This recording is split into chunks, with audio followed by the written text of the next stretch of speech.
Yeshua, Yeshua, Yeshua. నా భాగస్వామిని మీరు ఎంచుకున్నారు దేవా, నా జీవితమంతా ఏకమై నడిచెదను.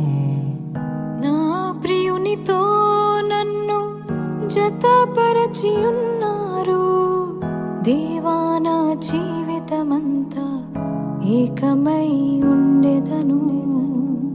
నా యందు నీ వివాహ కార్యమును విశ్వాసముతో స్వీకరించెదన్. నా యందు నీ వివాహ కార్యమును విశ్వాసముతో స్వీకరించెదన్. పరలోక సాక్షిగా నీ సన్నిధిలో నేను పరమాత్ముని కార్యముగా ఈ యాత్రను కొనసాగింతును.